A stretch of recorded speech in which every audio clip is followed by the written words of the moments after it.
I'm running for the U.S. Senate seat here in Texas because Texans desperately need a U.S. senator who will represent them and not their billionaire mega donors. And unfortunately, Ken Paxton and John Cornyn have shown that they will only do the bidding of the billionaires and will not work for the people. And so that's why I'm running, to bring people together and fight for everyday Texans in the halls of power in Washington. I was around when Beto ran, and I think it was 2018. Yeah. You know, I donated $20 and I was like, oh my God, it could happen. It could happen. Right.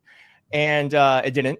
And we have failed to get a statewide in Texas. And I guess the question is, like, how can you do what others have not been able to do, which is be a Democrat who wins statewide in Texas? It's a great question. And I felt the same excitement in Beto's 2018 campaign, as did a lot of people across the state of Texas, Democrats and Republicans alike. And you're right, he didn't get over the finish line, but he got closer than any Democrat has gotten in Texas since Ann Richards in the early 90s. And he got within 2.5 points of a Republican senator.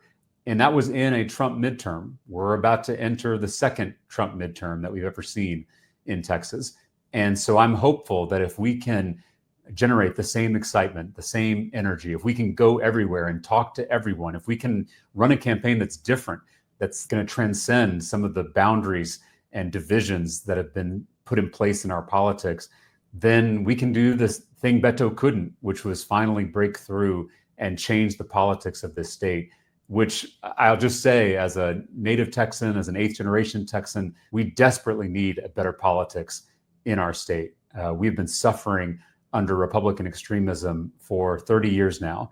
I have constituents who have schools that are closing in their neighborhood because of Republican extremism. I've got constituents who can't access basic health care because of Republicans' failure to expand Medicaid in our state. I've got constituents who suffered during that winter blackout because Republicans couldn't fix the grid and keep the lights on. And so we desperately need better elected officials and better leadership in our state. I hope that if I'm given the honor of serving as our U.S. Senator, I can provide some of that better leadership for the people of Texas.